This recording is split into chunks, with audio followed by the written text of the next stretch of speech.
Muy buenas tardes, estimados participantes. Damos la bienvenida al primer día de curso de especialización en Derecho, Fiscalización y Regulación Ambiental, el cual se viene desarrollando gracias a las organizaciones Núcleo de Investigación de Derecho Ambiental, B-Lawyer y con el apoyo del ilustre Colegio de Abogados de Huánuco. Mi nombre es Jamie Torres, actualmente soy integrante de la agrupación académica Núcleo de Investigación de Derecho Ambiental. El día de hoy de ser moderadora de este curso.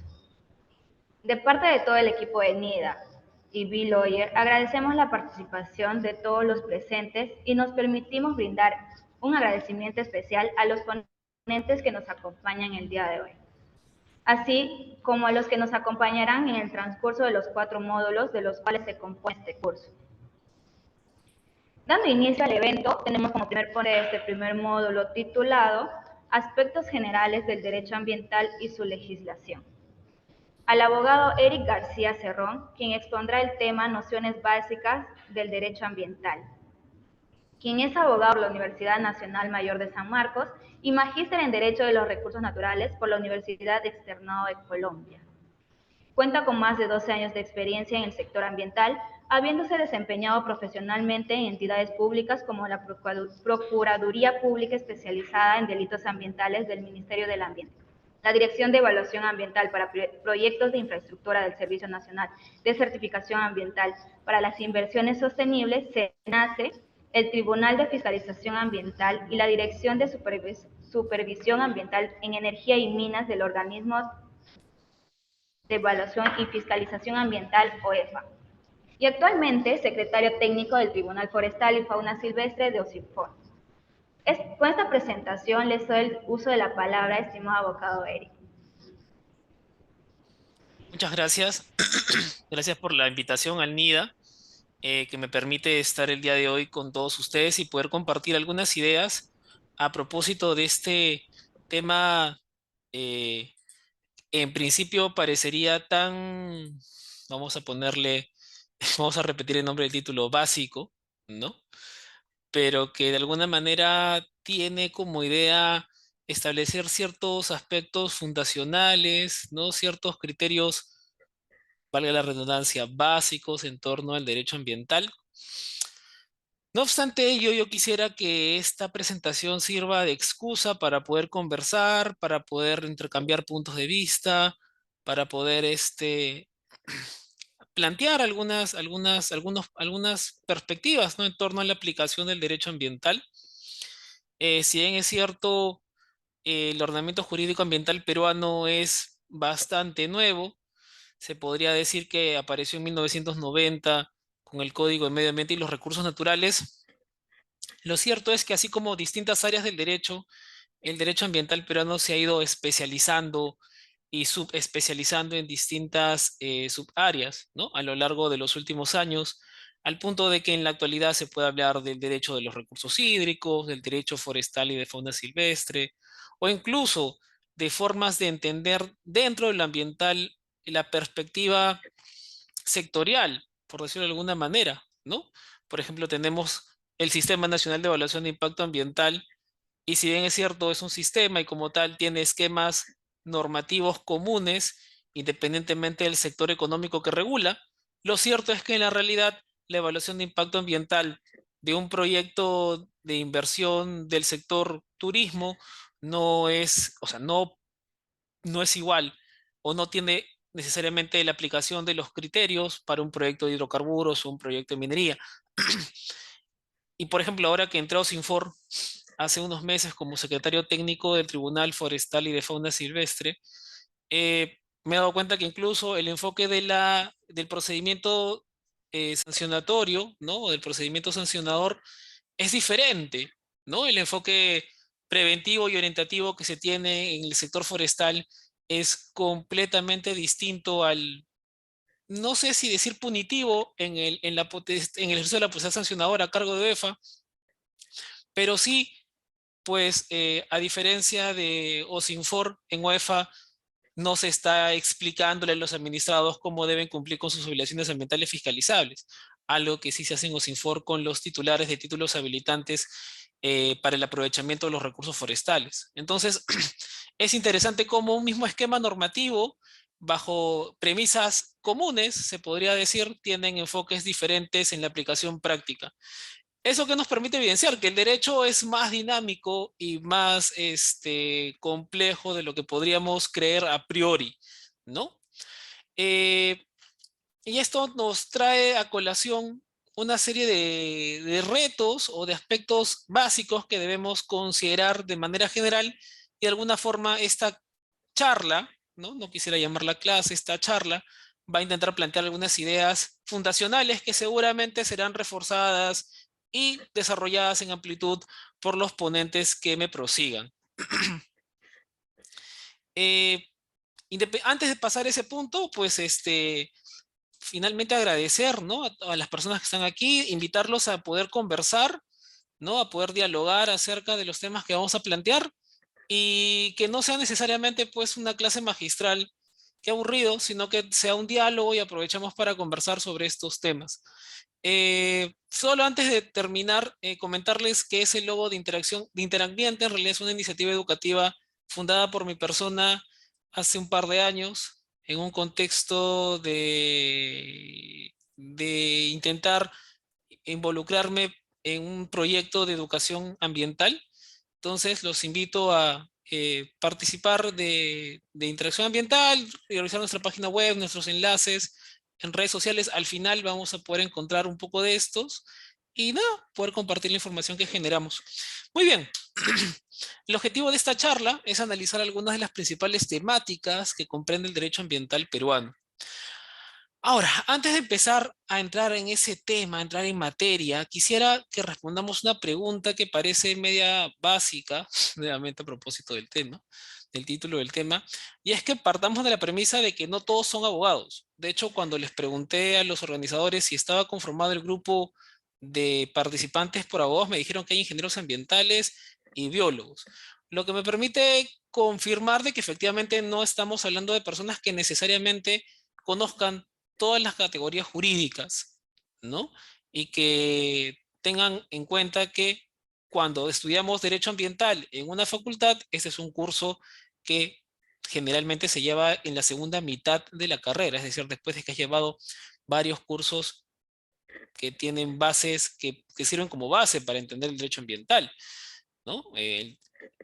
Desde civil, penal, constitucional, administrativo, 1, 2 y 3, dependiendo de qué facultad estés. Ah, me salió en rima. Miren qué chévere. Y después ahí llegas en algún momento al electivo que es derecho ambiental. Entonces, no es que aprender derecho ambiental sea algo que se pueda tomar a la ligera y de manera muy rápida, ¿no? Requiere incluso para los que estudiamos derecho o hemos estudiado derecho y los que nos seguimos especializando en esta materia, conocer y seguir revisando instituciones jurídicas que, con las que empezamos una carrera de derecho, ¿no? Entonces, sin embargo, hay algunos aspectos que sí me parecen importantes eh, que podamos tener en cuenta, ¿no? Como una perspectiva o un enfoque general. Entonces, esta lámina quizás nos ayude a responder esa pregunta, ¿cómo funciona el derecho a partir de una aproximación a nuestro ordenamiento jurídico? Algo que tenemos que tener en cuenta es que si bien es cierto, la Constitución Política del Perú está en la cúspide de las normas, porque bajo el principio de jerarquía normativa, que es quizás es uno de los principios principales de nuestro ordenamiento jurídico, ¿no? La Constitución está en lo más alto, porque es la norma más importante.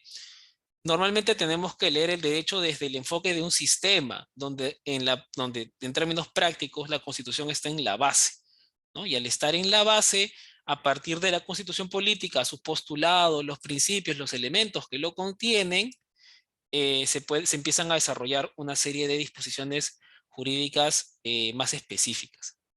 Dicho esto, quisiera que tengamos en cuenta que la aplicación del derecho no solamente es la ley, no solamente es el reglamento, ¿no? La aplicación del derecho va a girar en torno a un conjunto de disposiciones de carácter tanto implicativo como declarativo.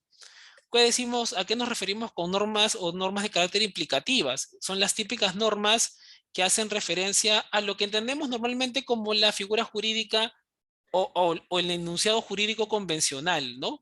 ¿Cómo entendemos el derecho normalmente? Como una situación de causa-efecto, ¿verdad? El derecho básicamente siempre lo entendemos, o se entiende principalmente así, ¿no? Pensemos en el derecho penal. El que mata, ¿qué ocurre con el que mata?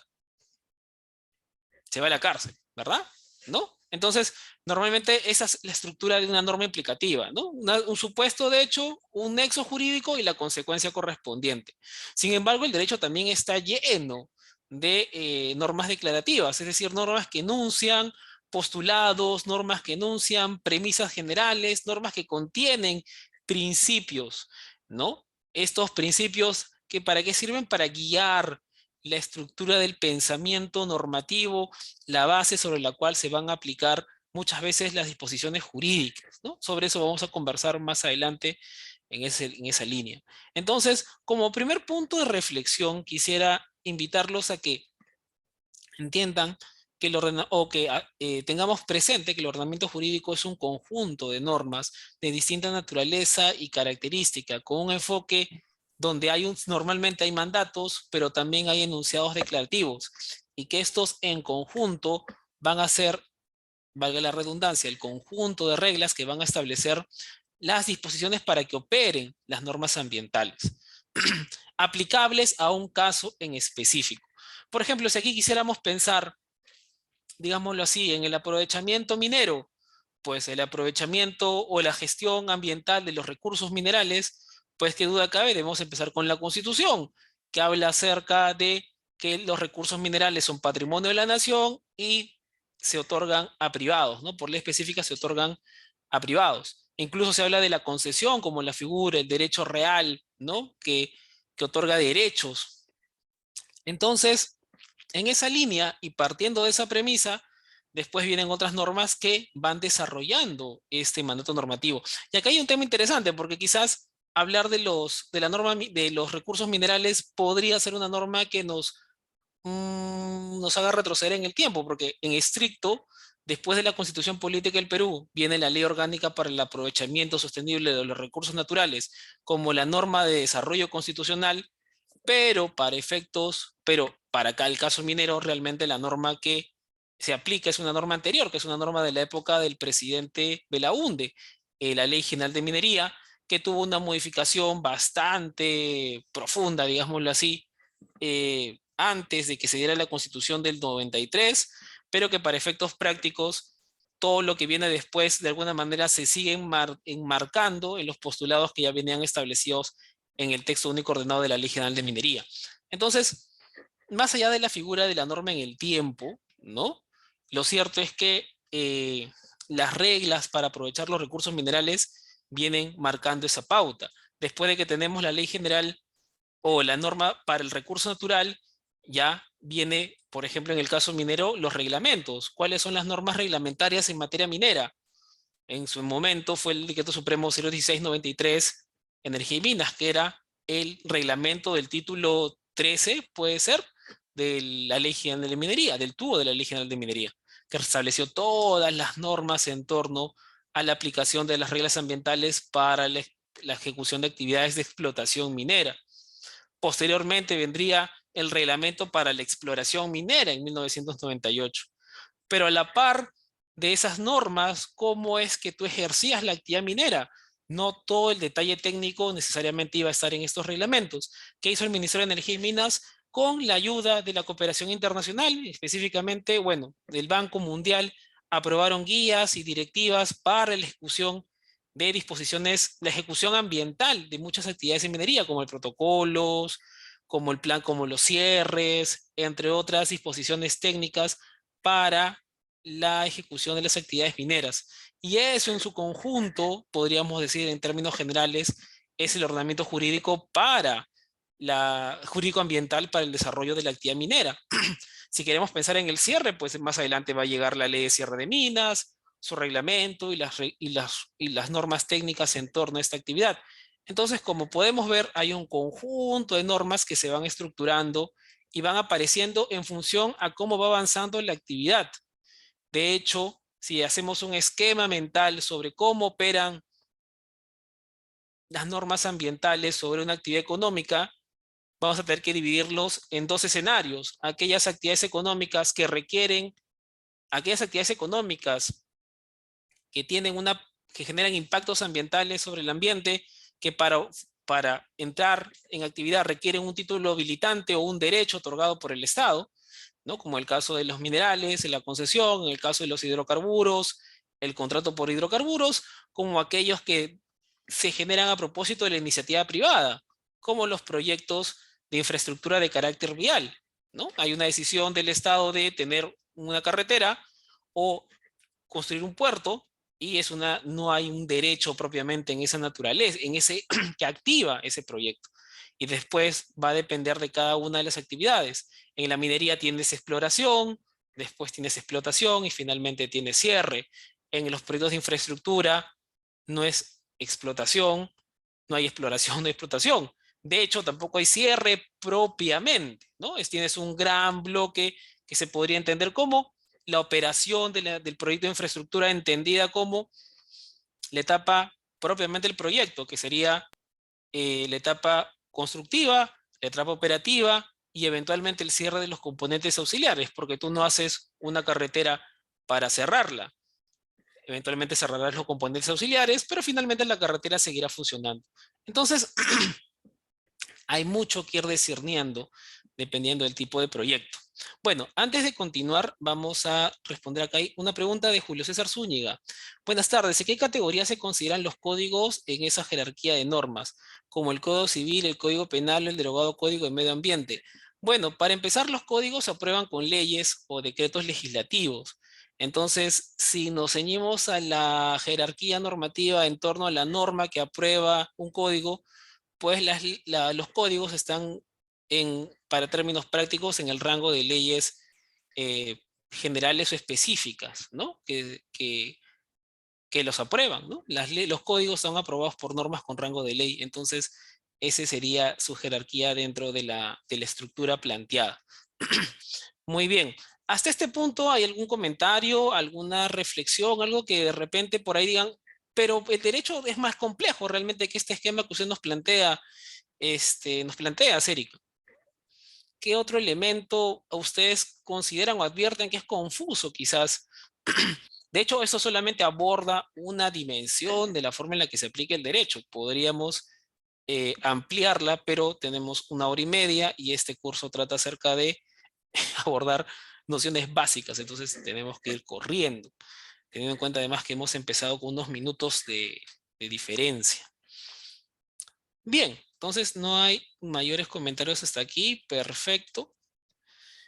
Entonces, dicho esto, y teniendo en cuenta que cuando hablamos del ordenamiento jurídico, pues hablamos de una multiplicidad de normas, cada una con sus características y sus enfoques específicos, vamos a enfocarnos en un punto que a mí me parece interesante abordar por los efectos prácticos que tiene. Normalmente cuando estudiamos el derecho, y esto es algo que no me dejará mentir los que han estudiado derecho como yo, pensamos o tenemos una tradición más ligada a aprendernos la norma, ¿no? O sea, tienes que tener la ley en la mano y la tienes que revisar y te la puedes aprender de memoria, como no, pero tienes que tener más o menos la idea en la cabeza. Y uno creería, ¿no? Que, ok, leo la norma, la tengo más o menos memorizada o enunciada en mi cabeza y con eso ya puedo o estoy en la capacidad de aplicar el derecho o entender cómo funciona el derecho.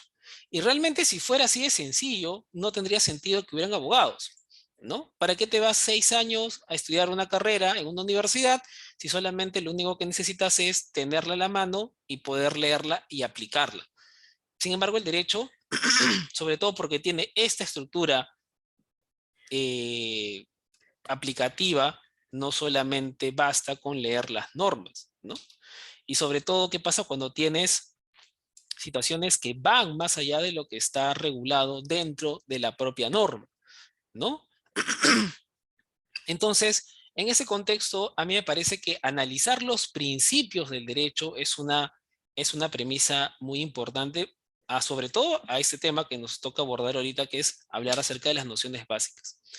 ¿Por qué son los importantes los principios? Vamos a encontrar que, en principio, vale la redundancia, siempre se hace referencia a que estos tienen eh, un enfoque, digámoslo así, un enfoque guía, sirven como una premisa, nos ayudan a descubrir el sentido de lo que busca el ordenamiento jurídico. Y esto, y esa es una esencia que a veces pareciera más compleja de lo que el postulado plantea, ¿no? Sobre todo porque los principios, o uno llega a los principios cuando hay una deficiencia de fuentes, es decir, cuando la norma no es del todo clara, cuando el derecho se pone más interesante, por decirlo de alguna manera. Por ejemplo, las autoridades administrativas no podrán dejar de resolver las cuestiones que se les propongan por deficiencia de fuentes. En tales casos acudirán a los principios del procedimiento administrativo previstos en esta ley. En su defecto, a otras fuentes supletorias del derecho administrativo y solo subsidiariamente a estas a las normas de otros ordenamientos que sean compatibles con su naturaleza y finalidad.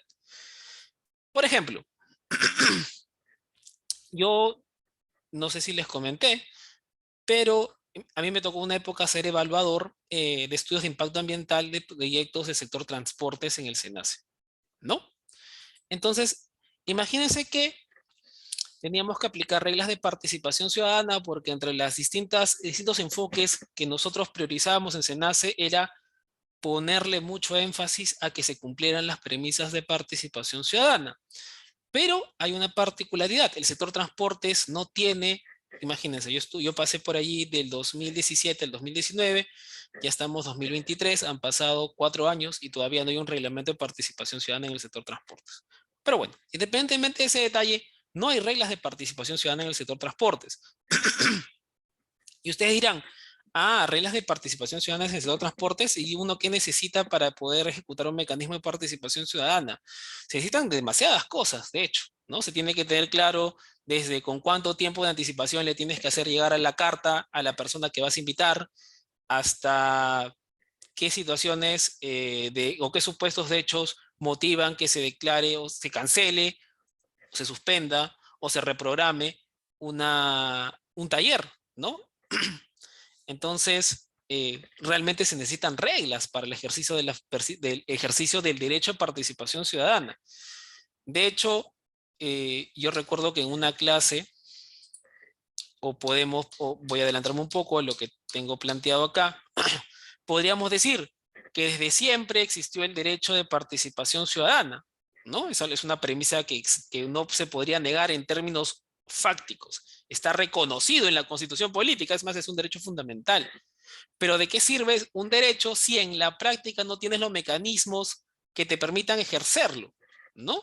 Entonces, eso nos pasaba con la participación ciudadana en el sector transportes. Tenías reconocido el derecho, pero no tenías los mecanismos procedimentales o, digámoslo así, de detalle, ¿no? ¿Qué hicimos nosotros? Tuvimos que apelar a un marco jurídico,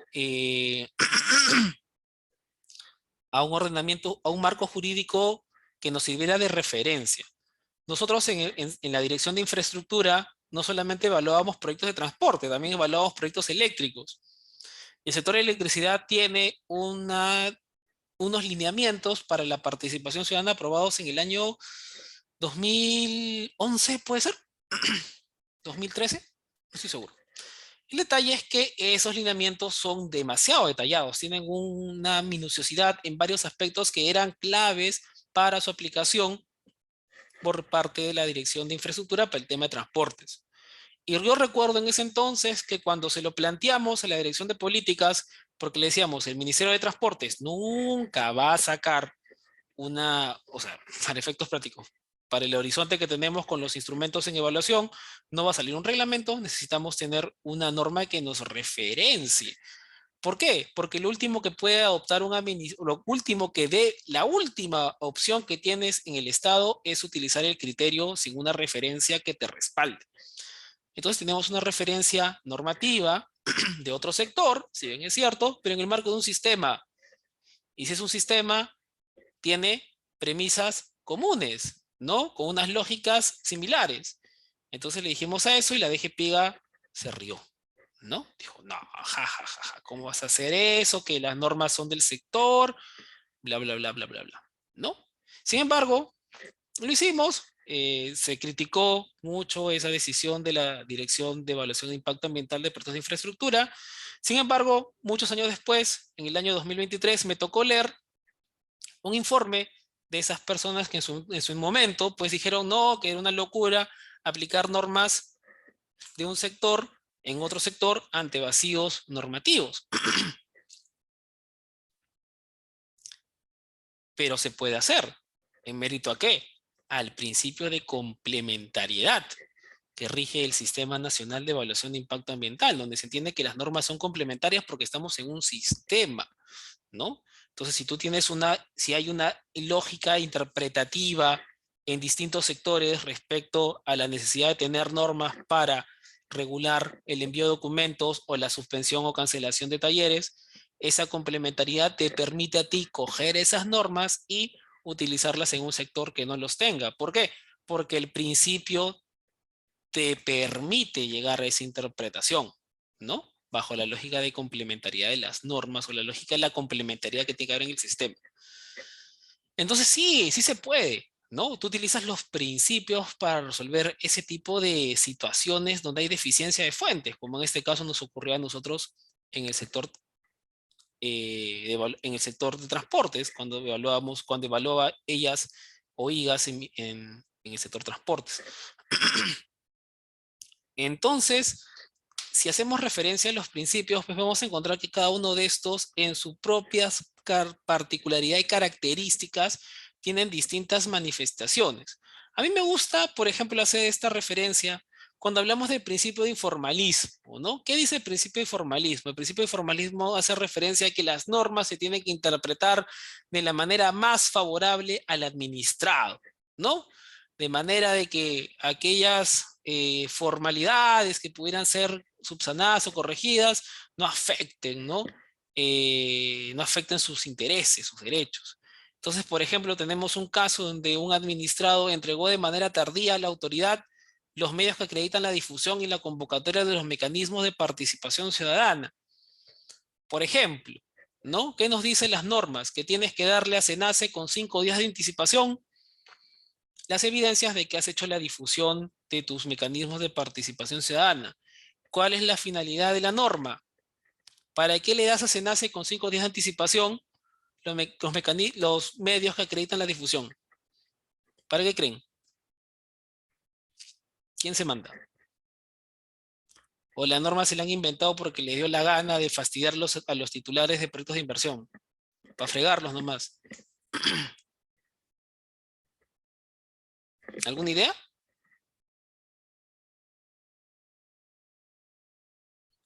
¿Saben por qué lo hicieron? Porque SENACE tiene que verificar que efectivamente haya habido una adecuada difusión de la convocatoria a los mecanismos de participación ciudadana. Porque imagínense pues que yo digo, ya notifiqué a todos y realmente no lo hice o lo hice de manera deficiente o lo dejé en otro lugar o lo firmó cualquier persona excepto la que realmente debía recibirlo.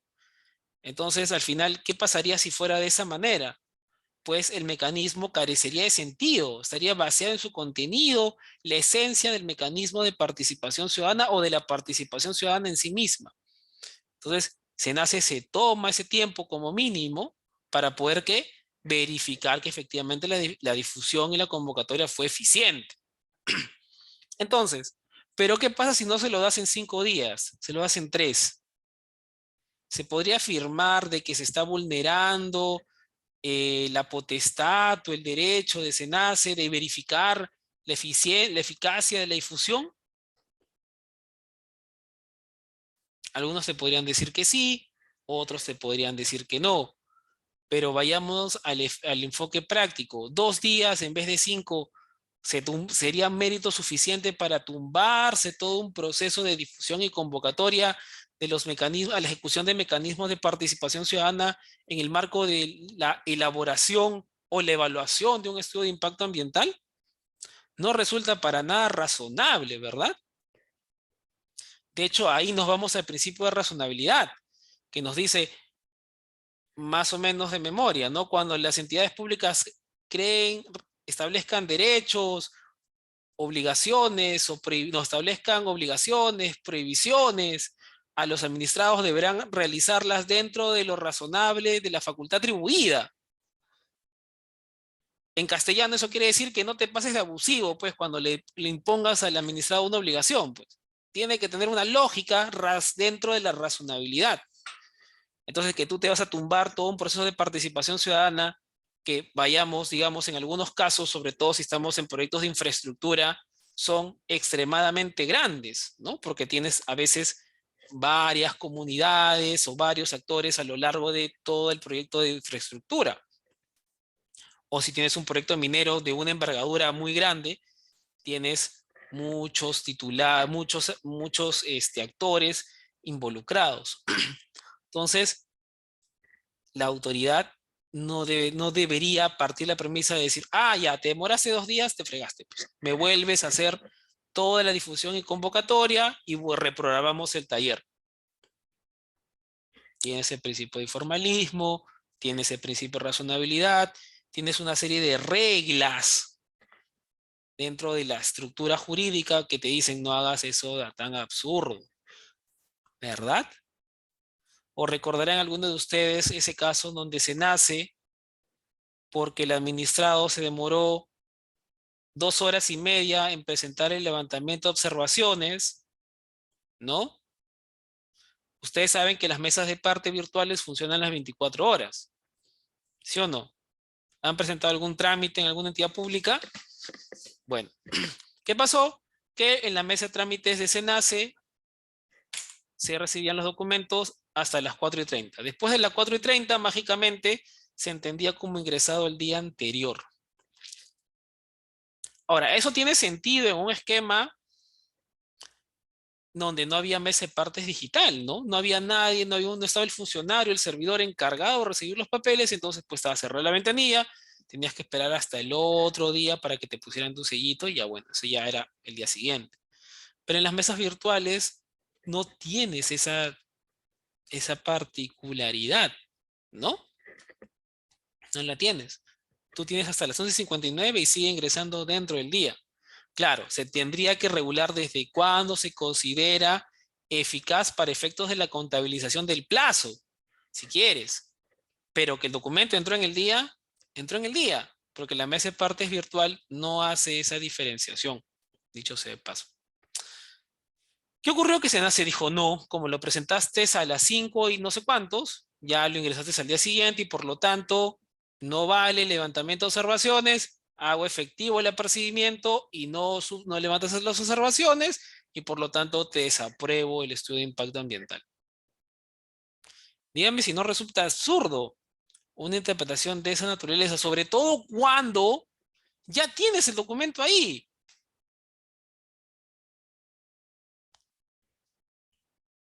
O sea, yo entiendo que hay que hacer valer o sea, los plazos tienen una lógica. Buscan ordenar el procedimiento. Busca que el administrado no se exceda o no abuse no abuse no abuse de su posición. Y bueno, dicen, ah, ya, pues cuando me dé la gana te levanto las observaciones. Pues tampoco. Pero hay que ser razonables, pues, ¿verdad? De hecho, por esas cosas de la vida, a la par de ese momento, ¿no? Justamente Indecopi había declarado una semana antes o unos días antes de que SENACE cometiera o tomara esa posición, había declarado barrera burocrática que el Ministerio de Educación le hubiera hecho hubiera adoptado la misma acción con un trámite de una señora que quería que se inscribiera a su colegio, ¿no? Que le había dicho la DREM o la Dirección Regional de Educación de Lima, que no, pues lo ingresaste después de las 7, entonces por lo tanto al día siguiente, por lo tanto además el día siguiente era feriado, así que lo ingresaste 3 días después, entonces por lo tanto vale, ¿no? La señora fue en Indecopi y lo declararon barrera burocrática. Claro, la barrera burocrática en general para ese caso en particular, pero ya te daba un indicio de la falta de razonabilidad de la administración con respecto a ese punto. Entonces, ¿por qué estos temas son importantes? O mejor dicho, estos temas te demuestran por qué los principios son importantes. Es clave garantizar la correcta aplicación del derecho y para ello los principios son claves. Por eso es que a veces necesitas un abogado al momento que tomas una decisión. Muchos técnicos se consideran autosuficientes y en algunos casos los más brillantes lo son. Sin embargo, siempre es necesario que por ahí le preguntes al abogado, oye, ¿qué opinas? ¿No? Porque siempre las miradas son complementarias, sobre todo en los temas ambientales. De hecho, ahora nosotros tenemos en OSINFOR un caso bien interesante a propósito de la identificación de áreas deforestadas. Hay un algoritmo, ay, José, te sonaste la nariz, creo, me asustaste. En fin, hay un algoritmo que permite, ¿cómo se llama? Que permite identificar cuáles han sido las zonas, deforestadas, ¿no? Ahora, ustedes saben que en la selva, pues no es que hay una deforestación así de un cuadrado o de una figura geométrica como si fuera una concesión minera, pues obviamente no son así de grandes, ¿no? Hay una microdeforestación en algunas zonas, sin embargo, este algoritmo es tan bravo que te permite poder identificar cuáles son esas zonas deforestadas.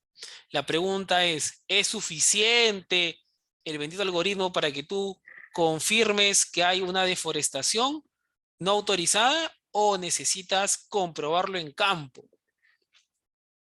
Entonces hay una discusión respecto a cómo se debería aplicar o entender el principio de verdad material. ¿Qué dice el principio de verdad material?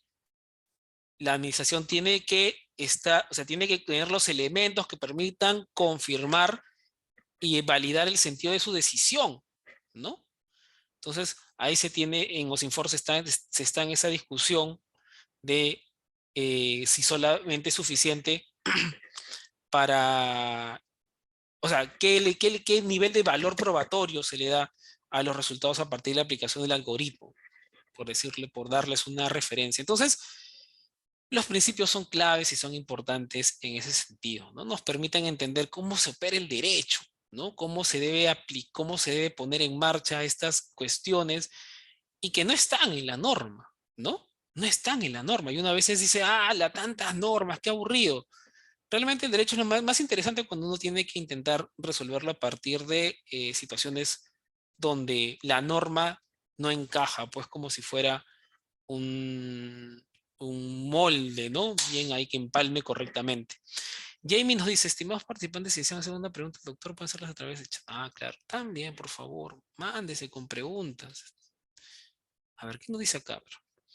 Respecto al principio, doctor, podemos decir que así como el hombre no es perfecto, sino perfectible, el derecho al ser una creación del hombre no es perfecto, sino perfectible, los principios nos ayudan a hacerlo perfectible. Los principios nos ayudan, sobre todo, creo yo, a acercar el derecho a su fin o a la finalidad para lo cual está, o a la finalidad para lo cual estuvo postulado, ¿no? De hecho, yo siempre les hago una pregunta y a mis alumnos les digo, ¿cuál creen que es el principio que fundamenta, ¿no?, el ordenamiento jurídico peruano? ¿Qué digo el peruano, el mundial? ¿Cómo se llama ese principio?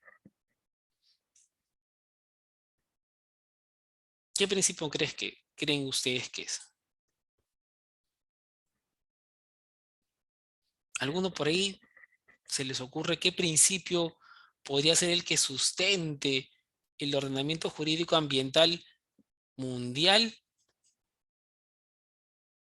Y ya podría ir por ahí.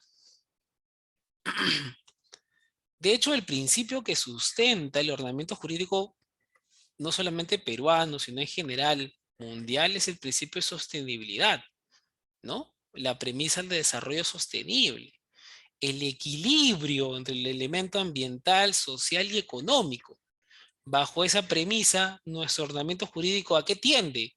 Tiende a buscar que las decisiones o la aplicación normativa deberían siempre estar enfocadas en mantener ese equilibrio estratégico, donde lo ambiental no se superponga sobre lo social o lo económico sobre lo social o lo ambiental.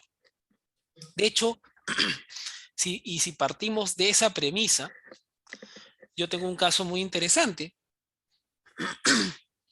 que nos permite advertir cuán complejo puede llegar a ser la interpretación respecto a un caso en concreto. Ustedes sabrán que hay un criterio para la presentación de ITS en el sector de minería. ¿Alguno de ustedes ha tramitado alguna vez un ITS en minería o sabe más o menos cuáles son estos criterios de ITS en minería? ¿Por ahí alguien sabe lo que es un ISAIN, lo que es un ITS para empezar? ¿Sí? No sabemos. A ver, de manera muy rápida. Todos sabemos que para que un proyecto que genere impactos ambientales negativos significativos, tiene que, para que pueda ejecutarse, entre los distintos derechos y pronunciamientos favorables que debe tener del Estado, hay uno en particular que es muy importante, ¿no? Se llama certificación ambiental. ¿Qué te da la certificación ambiental? Y eso, por favor, grábenselo. La certificación ambiental no es un permiso. La certificación ambiental no es una autorización. La certificación ambiental no es una licencia. La certificación ambiental no es un título habilitante.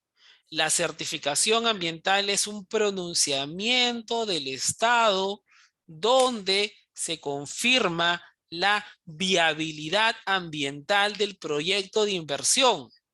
Lo que te dice el Estado es que te doy la certificación ambiental porque tú me has demostrado en todo este proceso de evaluación de impacto ambiental que tu proyecto es ambientalmente viable, que efectivamente generará impactos, que efectivamente generará, alterará el medio ambiente, podrá tener implicancias sobre la vida social y los ecosistemas, pero bueno, tú vas a adoptar medidas de manejo que finalmente, de alguna manera, mitigan, corrigen, reparan o eventualmente compensan los impactos socioambientales generados, ¿no? Entonces, la certificación ambiental no tiene esta naturaleza. Muchas veces dice, la autorización ambiental, ¿no? Piensan que la certificación ambiental tiene esta categoría, tiene esta categoría jurídica. Y si revisamos la ley que crea el Sistema Nacional de Evaluación de Impacto Ambiental y que establece la naturaleza jurídica de la certificación ambiental, que es el resultado de un proceso técnico, legal, como lo es la evaluación de impacto ambiental, vamos a darnos cuenta que además la certificación ambiental no autoriza a la ejecución del proyecto de inversión, valga la precisión. Y Norma nos dice, ¿y cuál es la diferencia? ¿Cuál es la diferencia entre la certificación ambiental y los títulos habilitantes? Norma, esa es tu pregunta. Pues tendríamos que preguntarnos respecto a qué título habilitante, ¿no? Por ejemplo, pongamos un ejemplo muy interesante. Para empezar, hay títulos habilitantes o derechos sobre recursos naturales para todos los derechos. El agua, ¿cómo se regula? Licencia, autorización, permiso. Los recursos forestales y de fauna silvestre, ¿cómo se regulan? Concesión, permiso y autorización. Los recursos genéticos, ¿cómo se regulan? Autorización, contrato. Los hidrocarburos, ¿cómo se regulan? Contrato. ¿Qué características en común tienen los títulos habilitantes? ¿No? Todos están regulados con norma con rango de ley. Todos tienen requisitos específicos. La mayoría de ellos tienen un plazo determinado. ¿Qué más? Todos autorizan de alguna manera al aprovechamiento o al consumo del recurso natural y al acceso a los beneficios económicos de los mismos. Los recursos naturales deben pagarse una retribución económica por aprovecharlos. A ver, más o menos casi todos tienen la misma lógica, ¿no? ¿Qué es la certificación ambiental?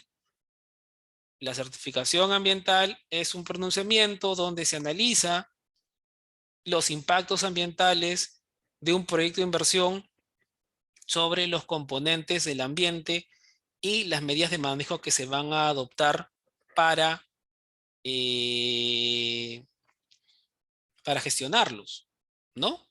La certificación ambiental tiene un periodo de vigencia de 5 años si no se inician las actividades, si no, caduca.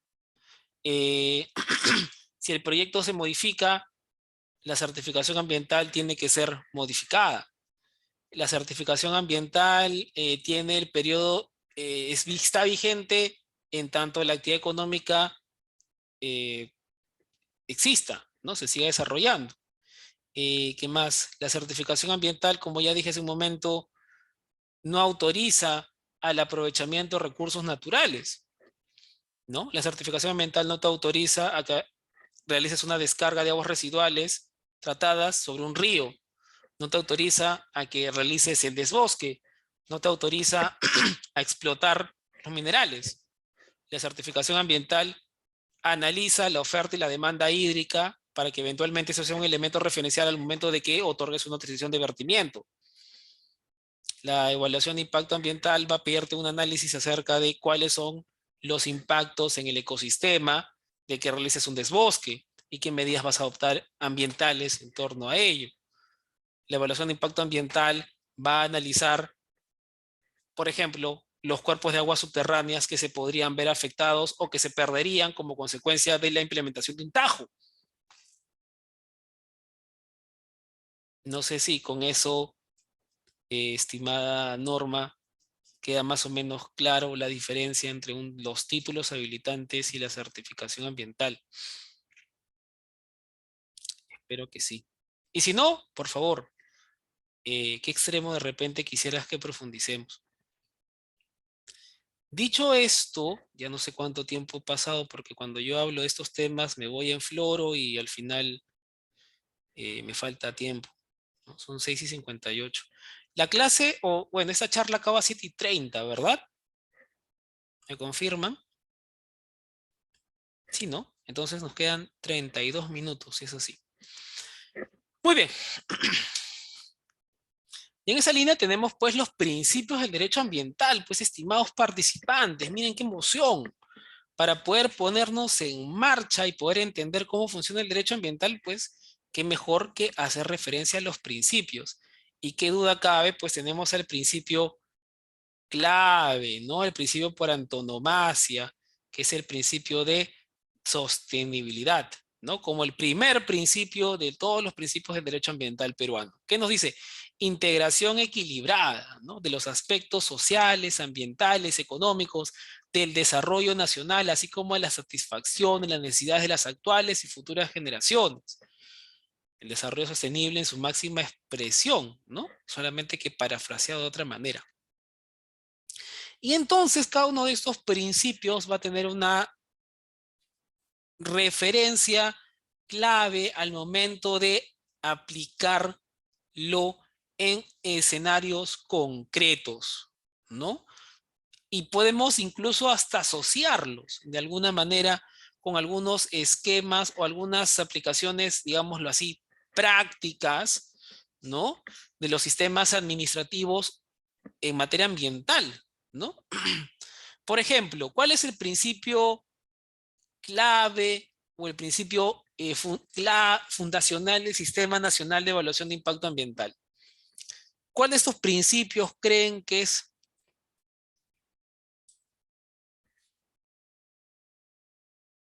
el que de alguna manera rige el Sistema Nacional de Evaluación de Impacto Ambiental?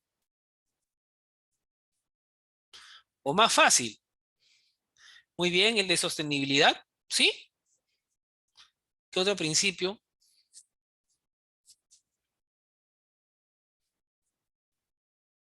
Muy bien, Ricardo, el de prevención, ¿no? ¿Qué nos dice el principio de prevención? Objetivos prioritarios: prevenir, vigilar y evitar la degradación ambiental. Y cuando no sea posible, eliminar las causas que la generan, se adoptan las medidas de mitigación, recuperación, restauración o eventual compensación que correspondan. Y en este principio se podría decir que está bien resumido, recontra simplificado todo el proceso de evaluación de impacto ambiental. ¿Cómo es que se desarrolla la evaluación de impacto ambiental?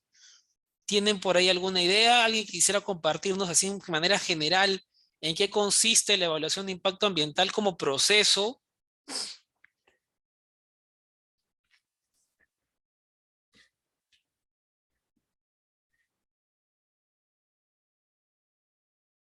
¿Con qué empezamos? ¿Con qué empieza la evaluación de impacto ambiental? Bueno, empieza a tener una idea de qué queremos, de qué proyecto queremos hacer. Obviamente tiene que haber una idea clara de la descripción, los componentes y actividades que suponen el proyecto de inversión. Ya. Pero para efectos o desde ¿cómo sería la palabra? Para efectos ambientales o para términos ambientales, muy bien, Ricardo, la línea base, ¿no? Entonces tú desarrollas una línea base, recoges información del componente biológico, recoges información del componente físico, recoges información del componente social y conoces cómo es el ámbito socioambiental, ese espacio donde tú vas a ver, donde tú proyectas mañana más tarde colocar pues una central hidroeléctrica, donde tú planteas que ahí en ese cerro tan maravilloso y bonito, mañana más tarde va a haber un tajo, ¿no? Y por acá van a pasar los camioncitos así, paseando, ¿no? Entonces, ¿por qué es importante? Porque si tú no tienes una referencia de la línea base, no puedes, ¿qué cosa? Identificar los impactos ambientales que va a generar el proyecto. Y si no puedes identificar o sea, entonces por eso cuando haces una buena línea base que te permite identificar y valorar los impactos ambientales que vas a generar. Y cuando tú empiezas a identificar impactos, la primera pregunta que uno se hace es, ¿puedo evitar este impacto o no puedo evitar este impacto? Si no puedo evitar este impacto, ¿qué acciones debo adoptar para manejar los efectos del impacto? ¿Puedo mitigarlos? ¿Puedo recuperarlos? ¿Puedo restaurarlos? ¿O eventualmente voy a poder compensarlos? De hecho, y esto me lleva a la pregunta, a la diapositiva del contexto en el que se crea SENACE, ¿no? Ustedes habrán escuchado hace unas semanas, 2 semanas, ¿no? Que empezó este debate tan interesante en torno a la propuesta de fusionar el SENACE con varios opinantes técnicos, ¿no? CERFOR, CERNAMP y ANA. Y a todo el mundo se le pararon los pelos a varias personas, ¿no? ¡Qué miedo! Se dijo. ¿Cómo es posible? ¿En qué estamos pensando? De hecho, la propuesta es, la propuesta, si no hubiera sido tan, ¿cuál es la palabra? Tan globo de ensayo, ¿no? Tan general en su planteamiento, podría haber permitido de repente un debate quizás, no sé si más alturado es el término, pero más conciso. O sea, una cosa es decir que la ANA, CERFOR y CERNAM pasen a SENACE y otra cosa es decir que se necesita crear una sola entidad que se encargue de ver los aspectos relacionados a a las opiniones técnicas, ¿no? En materia de recursos hídricos, en materia de áreas protegidas, en materia de impactos a los recursos forestales y la fauna silvestre, ¿no? Entonces, crear, no sé, una dirección dentro de SENACE que absorba esa competencia de esas entidades, ¿no? O crear una entidad especializada para ver solamente esos aspectos. No sé, algo que suene, que parezca más lógico, ¿no? En fin, y olvidamos el contexto de la creación de SENACE. SENACE es la respuesta del Estado ante la crisis de confianza en la evaluación de impacto ambiental a cargo de esencialmente el sector energético, el sector minero, ¿no? La verdad es que es eso. muchos de ustedes quizás no lo recuerdan, probablemente estaban en el colegio o de repente estaban entrando a la universidad o de repente ya eran profesionales. Y si son profesionales se acuerdan muy bien que pues la crisis de la evaluación de impacto ambiental llegó a una cúspide de alguna manera con la bomba que tuvo que surfear, ¿no? El problema que tuvo que surfear en los primeros meses del gobierno del presidente Humala. ¿Cuál fue finalmente el resultado con relación al proyecto? Conga no va, ¿no? Conga no fue. De hecho, hasta ahorita sigue ahí, esperando, no sé qué está esperando, pero está ahí, ¿no? Finalmente, Conga, esperando que en algún momento las cosas cambien, la gente ya quiere Yanacocha, no sé. El tema es que parte del debate en torno a los impactos de Conga estaban asociados, como ustedes seguramente recuerdan, a los impactos que esto iba a generar sobre las lagunas. La laguna Azul se iba a volver el botadero de Desmonte Perol. La laguna Xaihuahuón iba a ser el área para construir un reservorio. La laguna Chica iba a ser el botadero de Desmonte Perol. La laguna Perol iba a ser el Tajo Perol. Y había una laguna sin nombre que iba a ser otra parte del botadero de Desmonte Perol. Y la pregunta es, ¿se evaluó, se analizó, se tuvo en consideración los impactos ecosistémicos a estas lagunas altoandinas en el marco de la evaluación de impacto ambiental del proyecto minero Conga? O sea, si nos regimos por el principio de prevención, ¿qué deberíamos respondernos ante esta pregunta? ¿Tendrían que ser considerados los impactos ecosistémicos en el marco del principio de prevención? ¿Contemplar la Ley General del Ambiente? Pues sí, ¿no?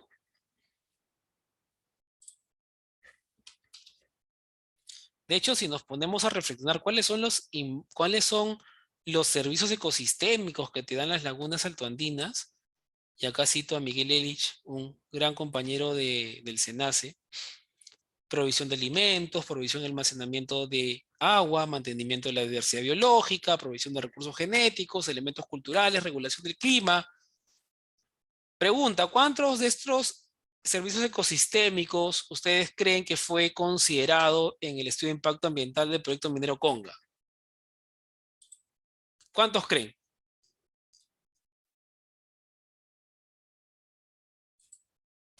¿Quién se lanza con una respuesta?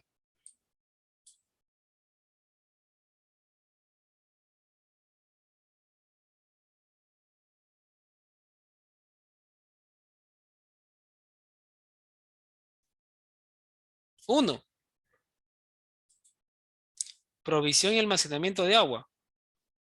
Fue el único, muy bien Jorge, fue el único servicio ecosistémico que fue considerado en el EIA de Conga. ¿Qué dijo el MINAM cuando hizo el análisis independiente? ¿No? Este análisis tan extraño, ¿no? Que nunca más ha ocurrido ni volverá a ocurrir, donde un ministerio revisa el IGA aprobado por otro ministerio, ¿no? Aquellas cosas extrañas que ocurren en nuestro país. Y es que en realidad tenemos una regla como Estado, ¿no? Finalmente, si el Estado mete la pata, o sea, es el Estado, ¿no? No, los ministerios no se van y se enmendan la plana. Pero bueno, este caso ocurrió con el proyecto minero Conga y para efectos académicos es muy interesante porque nos sirve para poder, digámoslo, analizar, ¿no? ¿Por qué no? Los efectos, o analizar desde fuera, desde la academia, qué es cuáles serían eventualmente los vacíos o las inconsistencias de la evaluación de impacto ambiental realizada por una entidad pública, ¿no? Y si lo dice un ministerio, pues podemos partir de la premisa de que es una conclusión, si no correcta, razonable o válida en todo caso. Ella dice a la letra, desde el punto de vista netamente hidrológico, el embalse de agua en estos reservorios constituye una medida efectiva para compensar la pérdida de los cuerpos de agua lénticos representados por las lagunas Perol, Mala, Azul y Chica. Al respecto, consideramos lo siguiente. Esta afirmación trata de justificar la compensación solo desde el punto de vista de volúmenes de almacenamiento de agua. El reservorio artificial no cumple las mismas funciones que una laguna natural. Las lagunas tienen características ecosistémicas. No se ha estimado el volumen de agua que se pierde al desaparecer los bofedales. Ella reconoce que habrá impactado sobre los bofedales y cerca de 100 hectáreas serán eliminadas. ¿Ustedes creen que ella del proyecto minero Conga respetó el principio de prevención o no respetó el principio de prevención a la luz de lo afirmado por el Ministerio del Ambiente? A la luz de lo afirmado por el Ministerio, evidentemente no respetó, no siguió el principio de prevención. Que lo que te dice es que, ¿qué nos dice? El principio de prevención nos dice, se deben mitigar, recuperar, restaurar o eventualmente compensar aquellas causas que afectan el ambiente, ¿no?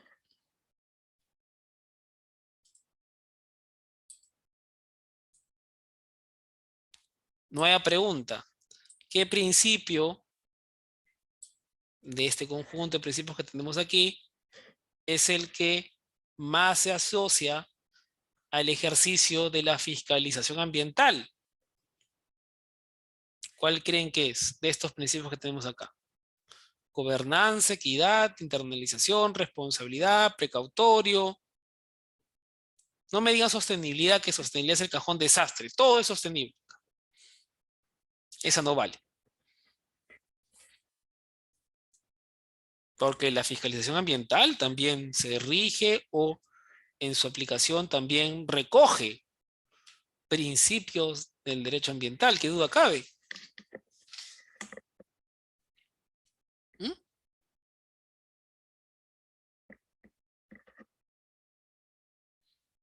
Jorge nos dice prevención.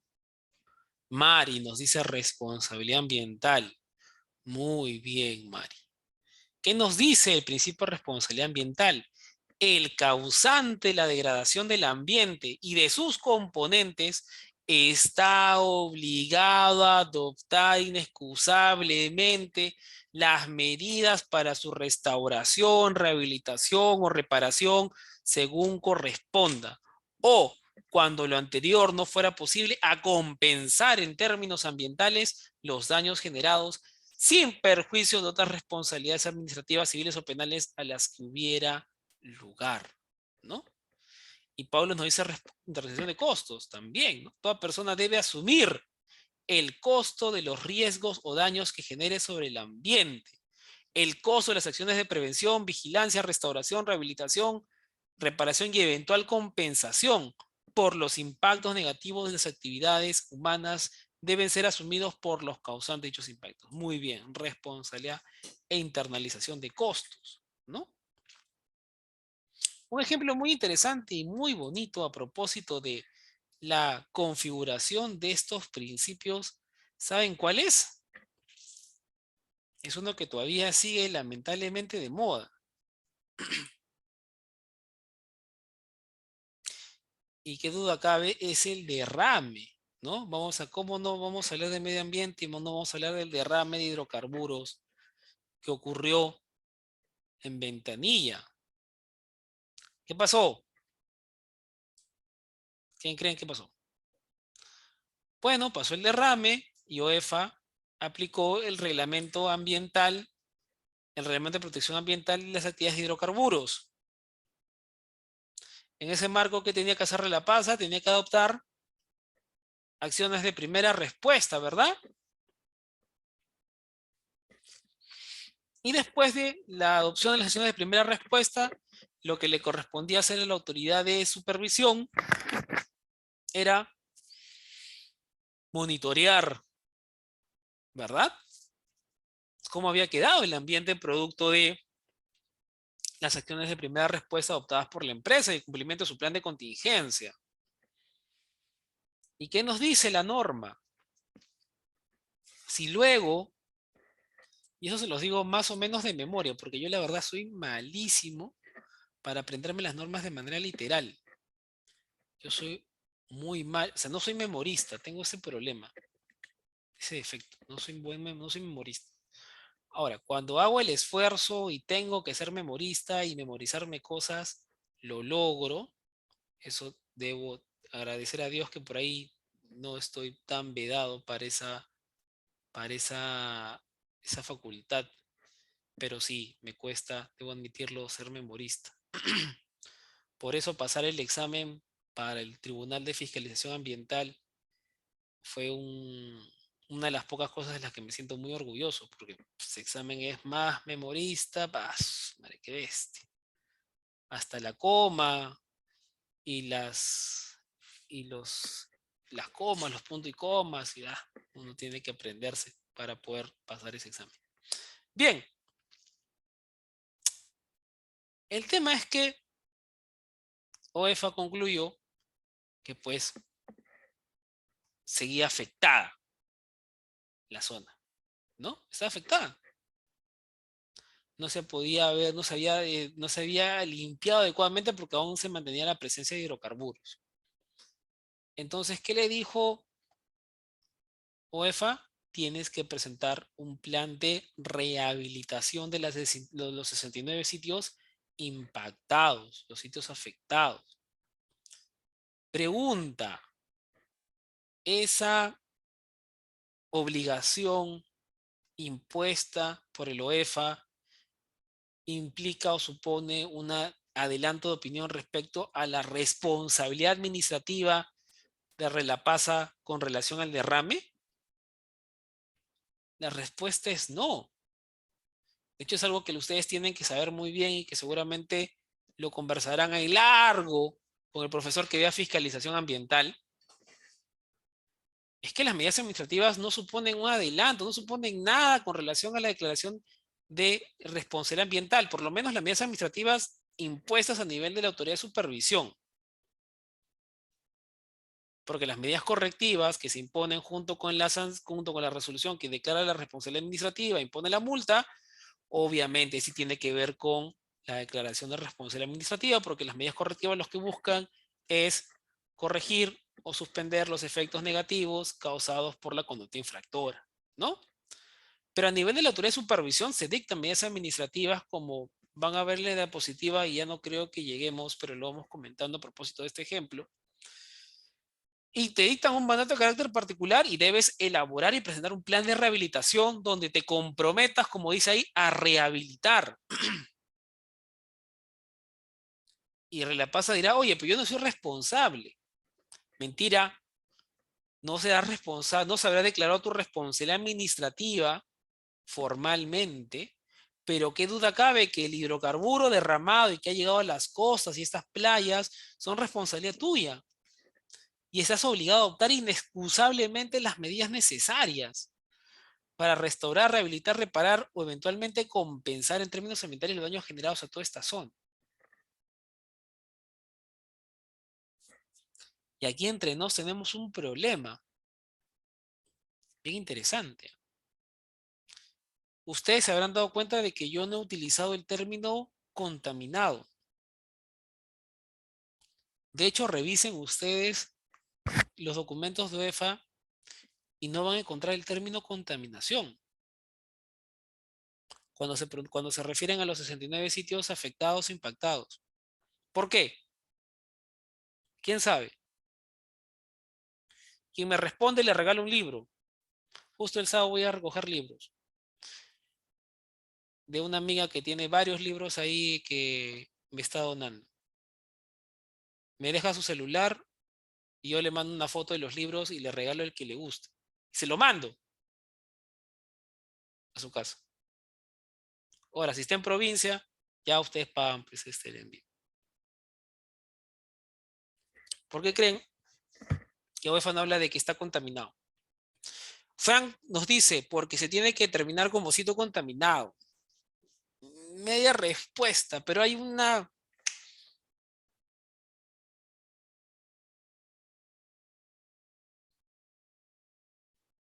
¿Por qué creen que UEFA no habla de sitios contaminados? Que las playas están contaminadas.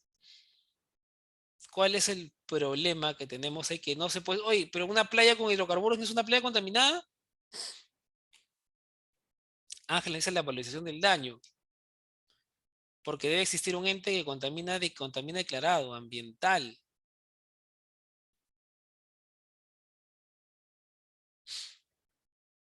Están impactados, nos dice.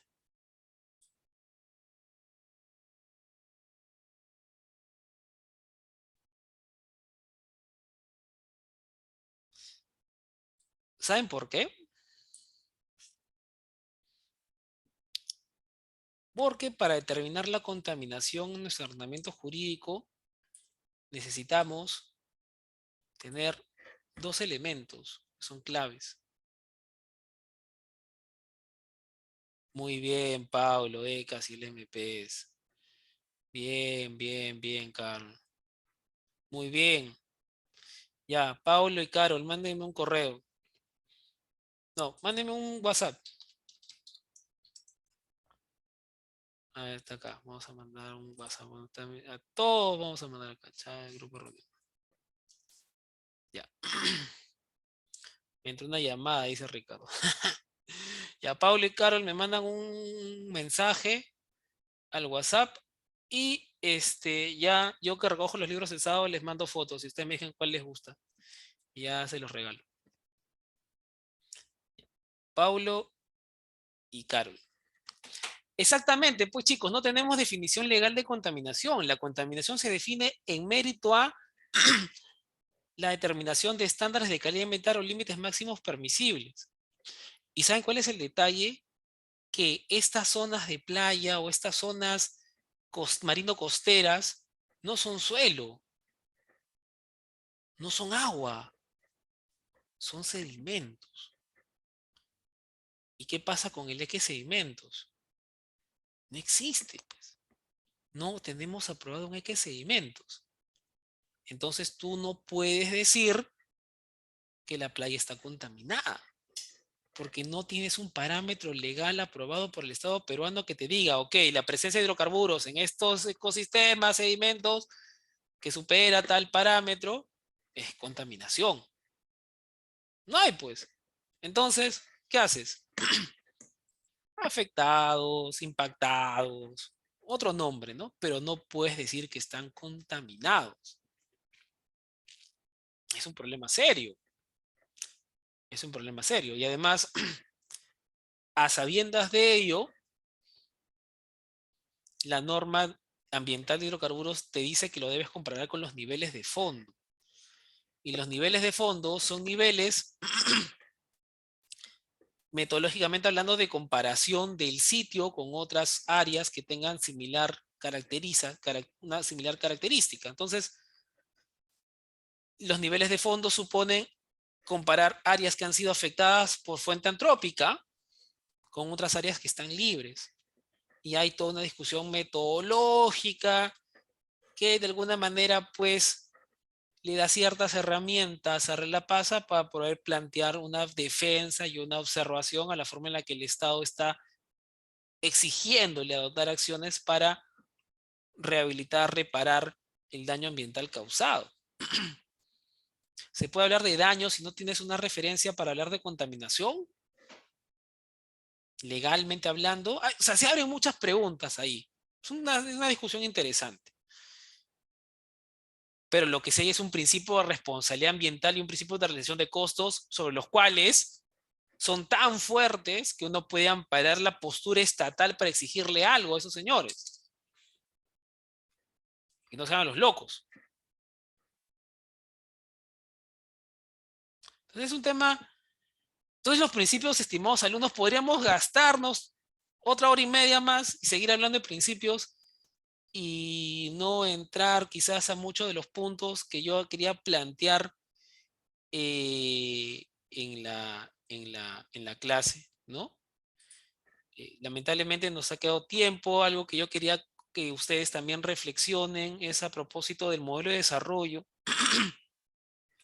Tenemos un modelo que se sostiene sobre la base de la venta y el aprovechamiento de nuestros recursos naturales, que está santificado por la Constitución Política del Perú, ¿no? Ahí está, y que propugna el desarrollo sostenible, pero que realmente, pues, en este debate del perro del hortelano entre Alan García y Manuel Purral Vidal, permite advertir que hay cosas que serían necesarias revisar, reflexionar, repensar. De hecho, yo los invitaría a que revisen con detenimiento cualquier noticia en torno al aprovechamiento del litio en Puno, porque se está gestando en esa zona y por el valor estratégico que va a tener este recurso natural y lo que podría significar para el desarrollo económico del país, quizás el nuevo escenario de conflictividad social, ¿no? Sobre todo en una situación donde el Estado peruano no está en su mejor momento de legitimidad, ¿no? Por las razones que muchos de nosotros conocemos. Y que de alguna manera, pues, sin lugar a dudas, impacta sobre la gestión ambiental. Bueno, los invito a revisar la PPT. Tiene algunas ideas sobre el Sistema Nacional de Evaluación de Impacto Ambiental, por qué se creó, cuál es la finalidad. Ahorita le damos la palabra a Kem. Y bueno, algunos datos sobre el CEI, sobre el CINEFA, unos esquemitas que tienen la carnecita de cómo opera el dictado de medidas administrativas y la fiscalización ambiental. Lamentablemente no vamos a poder conversar al fondo sobre ello, pero igual creo que estos esquemas les van a servir a ustedes como documento de referencia para las próximas clases que tengan más adelante. Hola. Sí, ¿algún comentario, pregunta? Que marque el arquitecto. ¿A me voy a llevar el cuaderno? Sí. Ya, ya. Sí, aló. Doctor, ¿qué tal? Buenas. Hola. Aló, ¿me logra escuchar? Sí, hola Ken, ¿cómo estás? Muy Sí, ¿qué buenas tal? noches. Buenas noches. Bueno, muy, Ken, te perdimos, perdón. muy buena la presentación. Ya. Yo quiero, quiero hacer una consulta. Ujú. Hola, ¿me escuchas? Ahora sí te escucho, pero vas y vienes, Ken.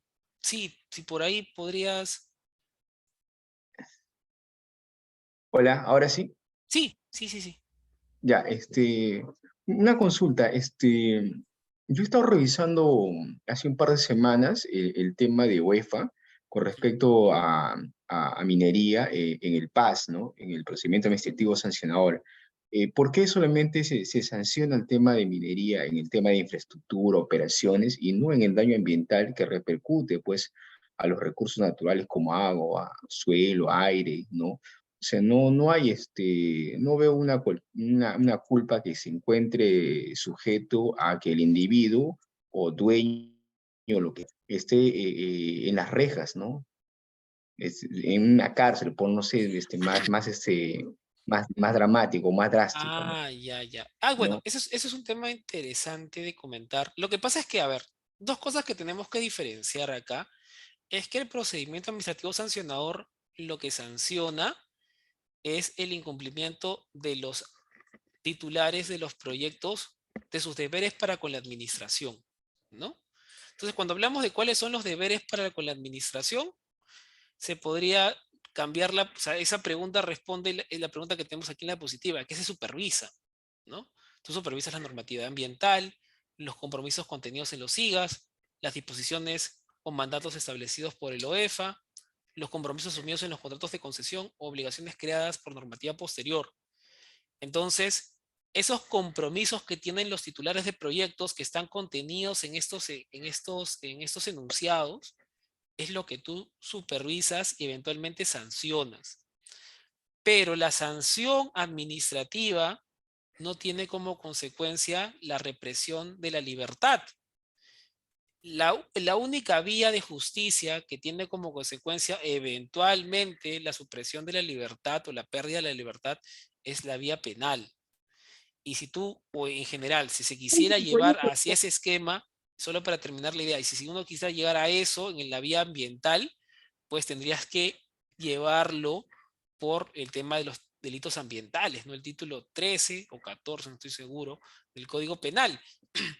Y litigar en ese ámbito, ¿no?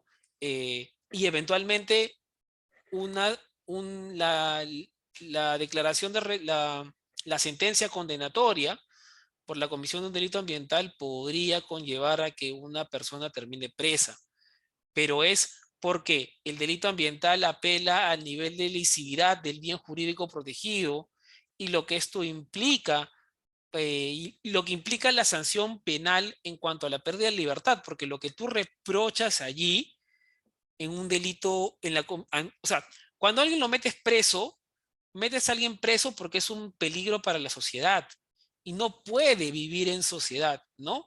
El asesino, el violador, en general se entiende de que tienen que ser reprimidos en su libertad porque no pueden vivir en sociedad y se les impone esa sanción bajo esa premisa, ¿no?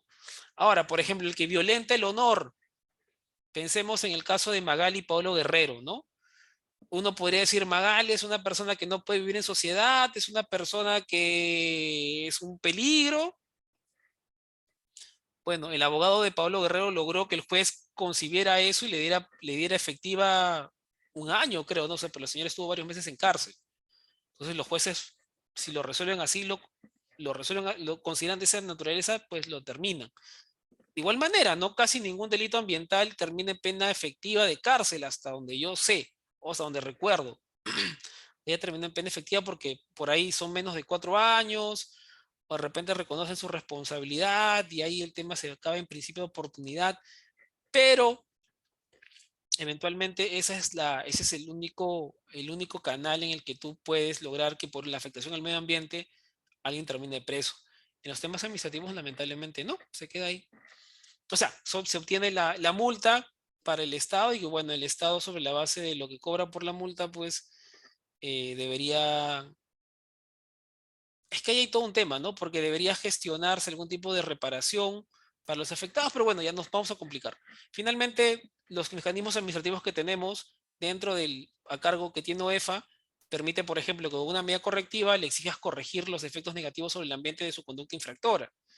O no llegues, no esperes a eso y con una medida preventiva le exijas que adopte medidas para evitar que se siga afectando el medio ambiente, ¿no? Ante la materialización de un posible daño al medio ambiente o mitigar los efectos negativos identificados en campo, ¿no? Yo recuerdo mucho varias medidas administrativas, sobre todo de derrame de hidrocarburos en el mar, donde OEFA le decía, ya, me limpias todo, me contienes todo, me limpias los residuos, el hidrocarburo que has retirado lo tienes que disponer adecuadamente, con un EPS, etcétera, etcétera. Entonces, una serie de acciones que se pueden dar en ese momento, independientemente de que 2 años después declares la responsabilidad administrativa. Entonces, eso es lo que te podría comentar, que ese es así funciona en ese aspecto nuestro ordenamiento jurídico. Doctor, para terminar, otra cosa, usted, no, usted tendría una información con respecto a eh, a ver, ¿cómo nos podría usted instruir con una información eh, para hacer la fiscalización a las unidades mineras, ¿no? Un claro ejemplo, en la provincia de Carabel, por ejemplo, el distrito de Chala, hay bastantes unidades mineras, ¿no? Si yo he hecho un bosquejo más o menos de 17 unidades mineras. Sin embargo, tú entras a OEFA y solamente son 2 unidades mineras que tienen una fiscalización y las 15, ¿quién los fiscaliza? Me parece que Carabelí es en Arequipa, ¿verdad? Claro, Carabalí es Arequipa, ¿no? Yo hablo Ya. exclusivamente del distrito de Chala. Por Pero ejemplo, yo quisiera sí, que, por favor, nos pudieras, no sé, dar un checklist, ¿no? ¿Qué requisitos en materia de mm, fiscalización ambiental se Lo que, podría dar una visita inopinada a una unidad minera, por ejemplo, ¿no? lo que pasa es que a mí me parece que no hay en UEFA no encuentras la información porque en Carabelí muchas actividades mineras están en el régimen de pequeña minería o minería artesanal.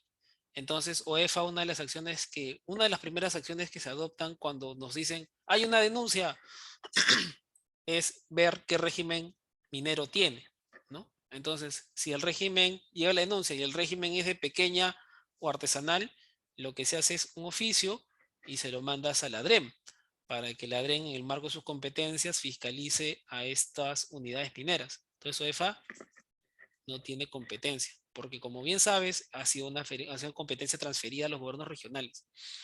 Entonces, no vas a encontrar en OEFA información sobre esas unidades. Tendrías que ir a la Dirección Regional de Energía y Minas del Gobierno Regional de Arequipa y preguntar ahí. Ahora sería diferente de que tú entres al registro público de minería, veas que sean medianas o grandes, y ahí sí estás en la posibilidad de preguntarle a OEFA, oye OEFA, ¿cuándo tienes planificado supervisar a esas unidades mineras? OEFA tiene la obligación de decirte, están planificadas para este año, o ya se supervisaron antes. Se te responde eso. Sí, yo recuerdo que han habido varias consultas en mi equipo y se respondían más o menos en esa permisa. O te dicen, ¿sabes qué es PPM o PMA? Y anda al gore.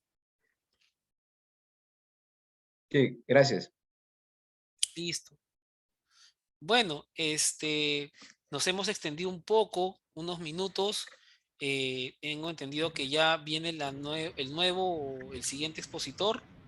No sé si hubiera algún comentario final. Agradecerles por su tiempo, su participación. Y pues nada, invitarlos a que me sigan en Interacción Ambiental. Ahí voy a subir la diapositiva y algunos otros materiales que hemos ido generando en los últimos meses. Y nada, encantados de seguir compartiendo con ustedes. Y finalmente agradecer al NIDA por permitirme compartir el día de hoy con ustedes esta amena conversación. Y agradezco las distintas charlas, preguntas y comentarios que se han dado durante la misma.